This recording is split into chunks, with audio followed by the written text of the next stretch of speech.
ne perdons pas de temps. Je continue à vous raconter Évanoui, partie 2. Chapitre Justine se termine et on ouvre un nouveau chapitre. Archer. Le chapitre de Archer commence avec un homme qui dort dans le lit d'un enfant. Sa femme se pointe à la porte de la chambre et lui dit « Je vais au travail ». De manière sec, comme si elle est énervée par la situation. Peut-être énervée qu'elle doit continuer à vivre, elle doit continuer à gagner du pain pour la maison. Et lui, il dort dans la chambre de l'enfant plutôt que de dormir avec sa femme. L'enfant là, j'imagine, c'est un des 17 qui a disparu. « Monsieur, je comprends, mais vous êtes ensemble dans cette adversité. Soyez une équipe. Tu n'es pas seul à souffrir. » On voit Archer sur son ordinateur regarder la vidéo en boucle là, qui a été enregistrée par la sonnette de leur maison, du soir où leur enfant est parti comme ça dans la nuit. Il se rend éventuellement au travail. Et c'est là qu'on découvre qu'il est soit chef de chantier, maître d'œuvre, un truc du genre, pour la construction de maisons. À travers un échange qu'il a avec un de ses employés, on apprend qu'il a oublié de passer certaines commandes, il vient en retard, il n'est pas très présent dans son travail et à cause de ça, il est en train de retarder le projet. Et les clients, ils arrivent et ils ne sont pas contents. Il a commandé la mauvaise peinture pour la porte d'entrée, ils ont demandé du vert, il a peint la porte en rouge. Il prend les pots de peinture rouge, j'ai dit. Retenez ça pour plus tard. Prochaine scène, on voit que papa, je vais l'appeler papa parce que là, de dire Archer à chaque fois là, ça fatigue la bouche. C'est pas fluide en français. Papa se rend au commissariat. Il a des questions pour la police. Il veut savoir comment se passe l'enquête là pour retrouver son enfant. La police essaie de le rassurer que... On est sur l'enquête, on fait ce qu'on peut, on est en train de rechercher à droite à gauche. Vous avez parlé aux autres policiers là, le policier fédéral. Oui, eux aussi, ils travaillent avec nous. Et les chiens là, j'ai rien entendu à propos de l'enquête des chiens. C'est parce que ce n'est pas votre enquête, c'est la nôtre. Calmez-vous. Et la maîtresse là, pourquoi elle est libre dans les rues? Pourquoi vous n'êtes pas en train de l'investiguer comme il faut? Je vous assure qu'on est en train de faire notre travail, on est en train d'investiguer partout, tout le monde, tout le temps. Ok? Ce n'est pas la seule personne qu'on investigue en ce moment. Vous l'avez investigué, hein? Ah bon, hein? Est-ce que vous savez qu'elle a un dossier criminel?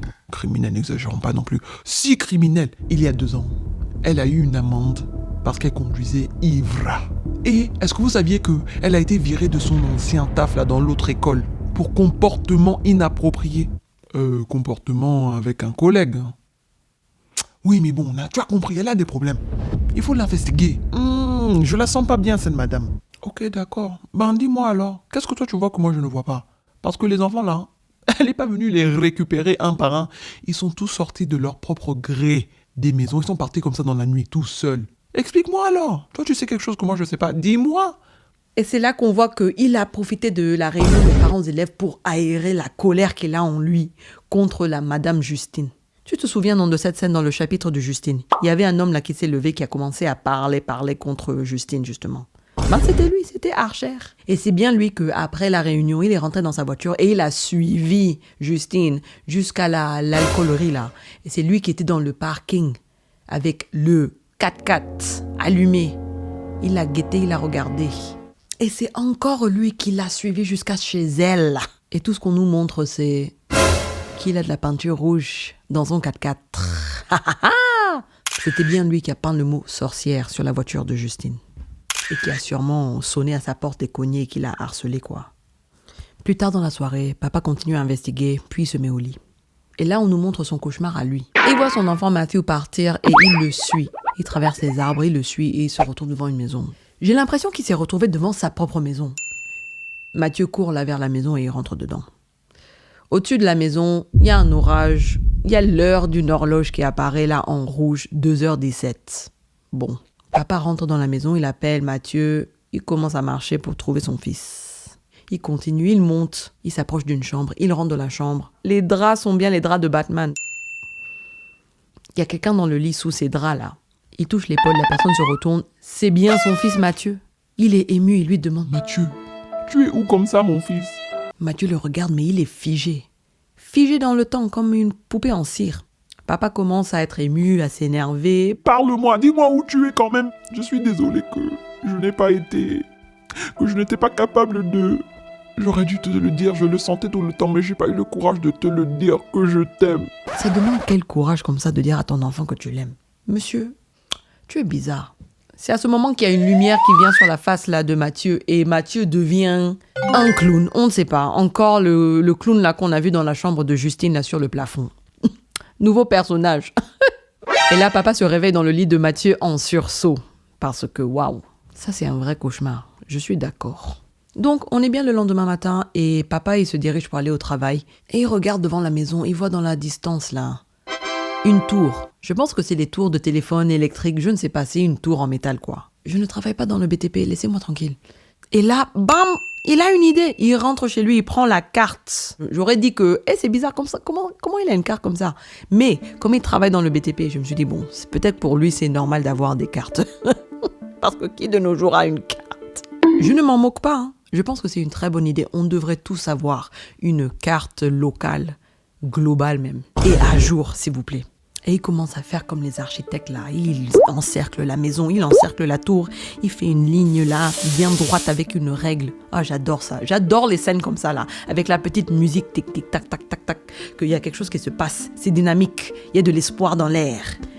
Mais il ne comprend toujours pas. Donc, il se dirige vers une autre maison. Une maison qui comporte aussi une caméra sur la sonnette. Mais ce n'est pas n'importe quelle maison. On apprend vite que c'est la maison d'un autre enfant disparu, bien entendu. Il demande à la maman si il peut voir la vidéo que eux ils ont de leur enfant qui a disparu. Et elle dit je suis pas très à l'aise, non. Bon, mais papa est déter. Je pense qu'il aurait pu mieux expliquer la situation, mais bon, c'est pas grave. Il a attendu dans sa voiture que monsieur rentre. Apparemment, il le connaît. Il a arrêté le monsieur de la maison lorsqu'il se dirigeait vers son chez lui, quoi. Il explique la situation et ça a marché. On les voit les deux là devant l'ordinateur en train de regarder la vidéo de la fuite de leur enfant. Madame n'est pas contente. Ça me rappelle, il y a quelqu'un qui est venu là, il voulait faire des travaux dans la maison. Il a sonné pour demander, est-ce que je peux venir faire des travaux chez vous? Je lui ai dit non. Il a dit, est-ce que monsieur est là? Est-ce que je peux lui parler? Je lui ai dit non. Excusez-moi, j'ai déjà dit non. Vous voulez chercher quoi? Dégage. Bref. Donc il regarde la vidéo et il note la marche du trottoir devant la maison sur laquelle l'enfant est parti. Il vient là avec son petit drapeau de BTP là, il a mis ça dans le... Hop, comme ça il peut tracer sa petite ligne. Il va devant la maison, il sort son petit laser, il pointe pour trouver la direction là. Il trace la ligne droite sur sa carte. Et il a trouvé là où les deux lignes se croisent. C'est là qu'il faut chercher. C'est là que peut-être se trouvent les réponses. La destination des enfants. C'est très bien, monsieur. Je suis très fière de toi, papa. Tu as bien réfléchi. Moi qui fais beaucoup de escape game, là, j'adore les énigmes. Oh, ça c'est de la bonne écriture. Félicitations au scénariste. Alors il commence à conduire. J'imagine qu'il va aller dans la zone là pour voir lui-même sur place. La zone qu'il a encerclée. Quelles sont les maisons là-bas? Peut-être qu'il va voir un enfant traîner dans la rue. On ne sait pas, hein. J'aurais fait la même chose. Et c'est là que lors de sa conduite, il voit une voiture qu'il reconnaît bien. Avec écrit en gros « Witch », sorcière. La voiture l'a tourné dans une station d'essence. Donc lui aussi, il a tourné dans la station d'essence. Donc il sort de la voiture et commence à parler à Justine. On a déjà vu son état d'esprit, donc elle commence à le clasher direct. Je sais, monsieur, c'est moi le problème. Vous voulez tous venir vers moi et m'accuser de ceci, cela. Mais de quoi tu parles? Je suis pas venu pour t'accuser de quoi que ce soit. Je voulais venir te parler même. Oui, je sais de quoi tu veux me parler. Nani, nanana. Donc les deux là commencent à se chamailler quand Justine s'arrête parce qu'elle voit quelque chose de bizarre derrière papa.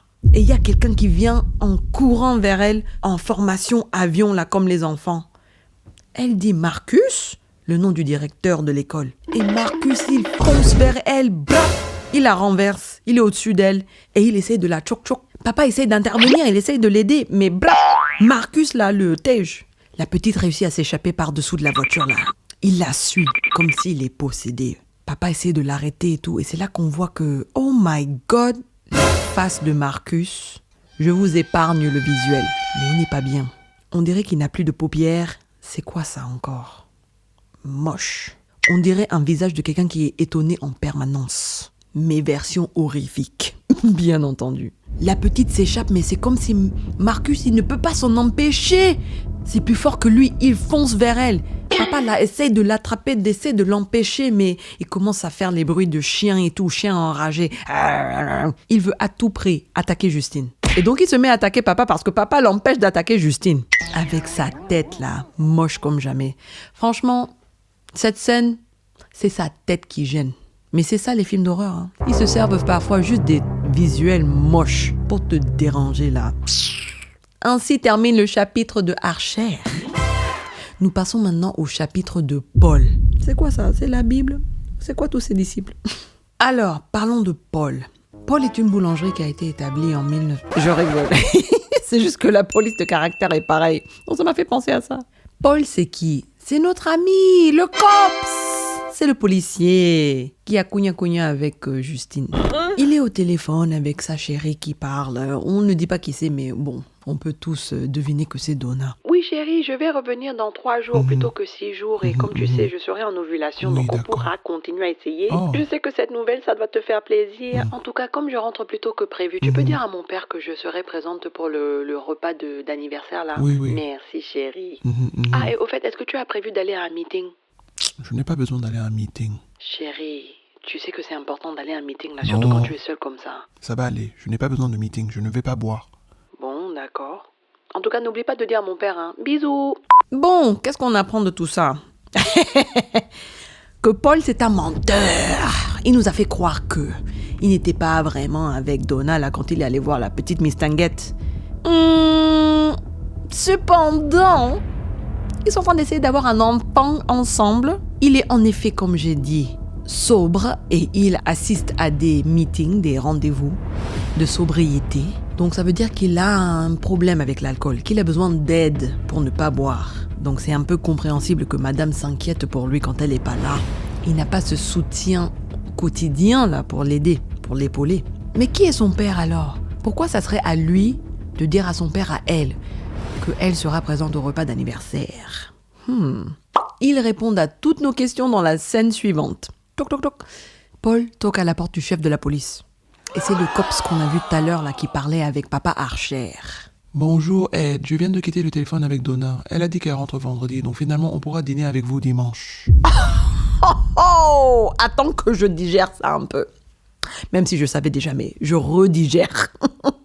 Ça veut dire que Paul est là. Il est officiellement de manière sérieuse, même peut-être marié, on ne sait pas, avec la fille du chef de police, son grand patron. Et il a osé cogna avec la petite là. Oh, voilà quelqu'un qui n'a pas peur. Et voilà quand on vous dit que l'alcool est mauvaise. Je dis ça, mais la responsabilité reste chez l'individu. Pourquoi Paul n'a pas appelé madame? Il lui a dit, viens, on se rencontre, on prend du thé ensemble. On va se balader dans le parc. On va s'asseoir dans une librairie. Non, ils ont choisi le bar. Il a ouvert la porte au danger et le danger est rentré. En tout cas, on voit que d'après l'interaction qu'il a avec papa chef là, le courant ne passe pas. Paul est intimidé, bien entendu. Le papa est sérieux. Mais on dirait que Paul n'est pas content. Hein. On dirait qu'il n'aime pas sa femme, il n'aime pas sa vie. Avoir des enfants là, il n'avait pas l'air enjailli. Le fait que sa femme rentre tôt, il n'a pas l'air enjailli. Le fait qu'il va aller manger chez le beau-père là, dimanche, il n'a pas l'air enjailli. Donc Paul est dehors, triste comme toujours là. Et c'est là qu'on voit la scène où il voit de loin, il voit Justine avec son collègue là devant une voiture.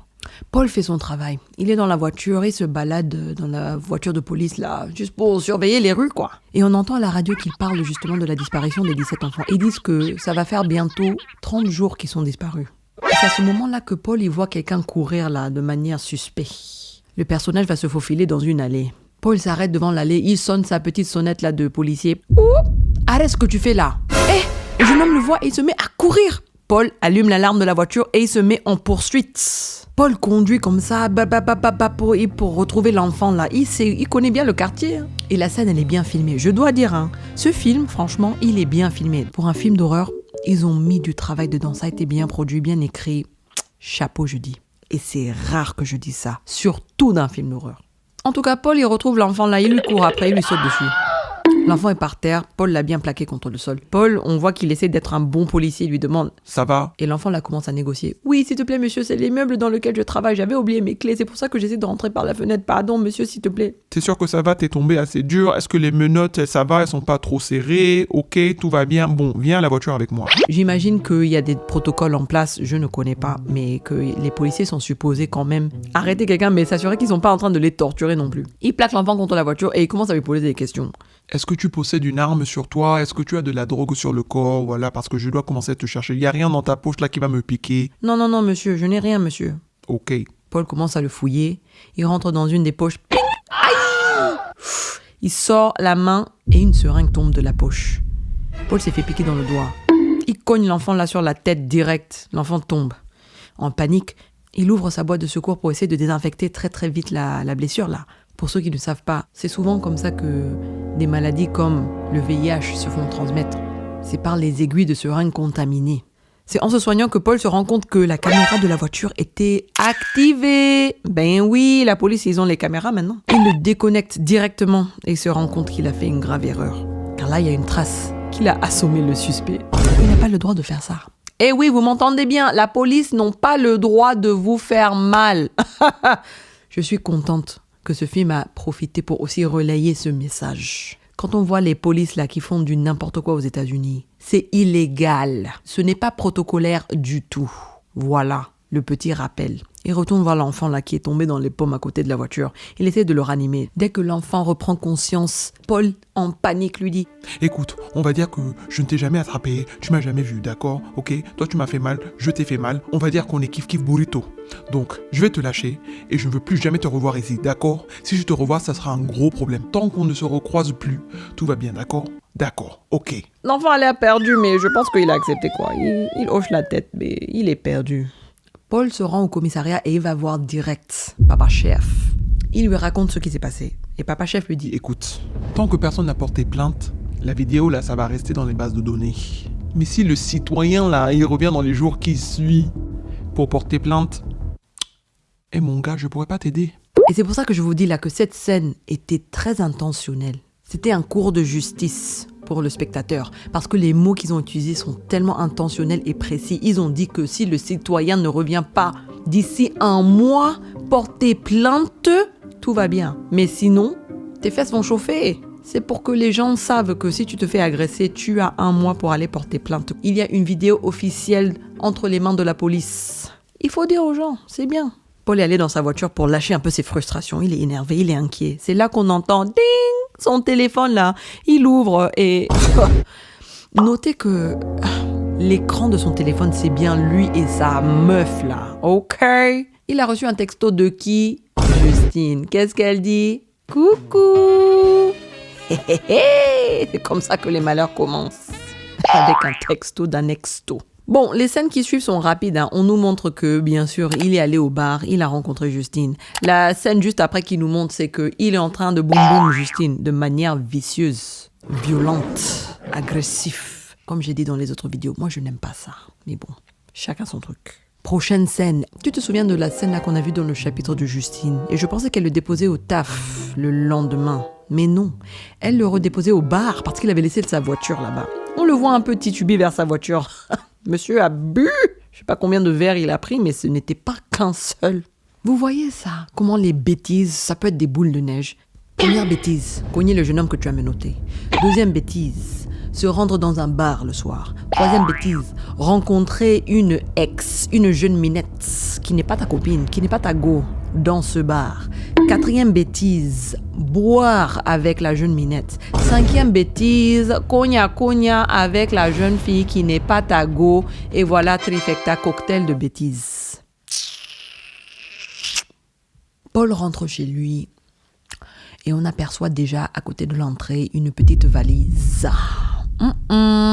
Paul aperçoit plutôt un sac à main féminin sur le comptoir de la cuisine. Et c'est là qu'il entend la voix de sa dulcinée Donna qui dit « Paul !» Et oui, apparemment, il y a eu un truc au travail. Elle est rentrée plus tôt que prévu. Encore une fois, plus tôt que prévu. Et elle lui dit « Tu étais où comme ça ?» Paul. Paul. Imbécile! Prochaine scène, Paul est au taf. Les choses vont pas bien. Il passe devant le bureau là du chef. Avec la queue entre les pattes. Est-ce qu'il le sait? Est-ce qu'il le sait pas? Je sais pas si elle a appelé son père pour lui raconter que... Ça se trouve, elle pense que Paul, il est allé boire, c'est tout. Peut-être elle ne sait pas qu'il est aussi allé cogna. Mais, souvenez-vous de la scène où Donna est allée attaquer Justine là, dans l'alcoolerie. C'est qu'elle a su éventuellement. Paul, il sort du commissariat tendu. Et qui est-ce qu'il voit? Qui se dirige vers le commissariat?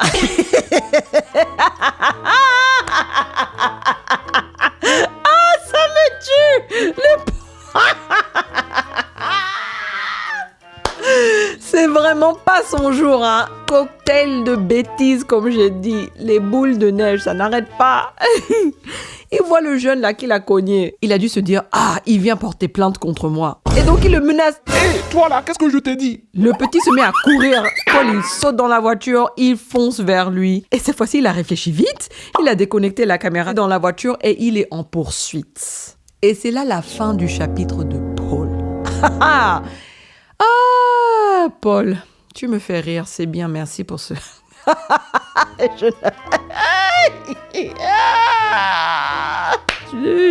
J'ai hâte de revenir à l'histoire de Paul là. Mais là, nous passons à l'histoire de James.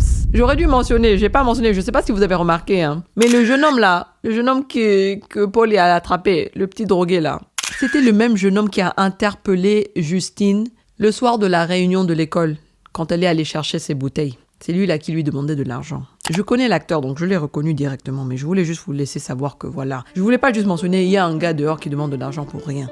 Il y avait une raison. Hey, il faut passer à la suite là, maintenant que c'est du n'importe quoi. Avant de continuer l'aventure, n'oubliez pas de liker et vous abonner au... À tout de suite. Bye!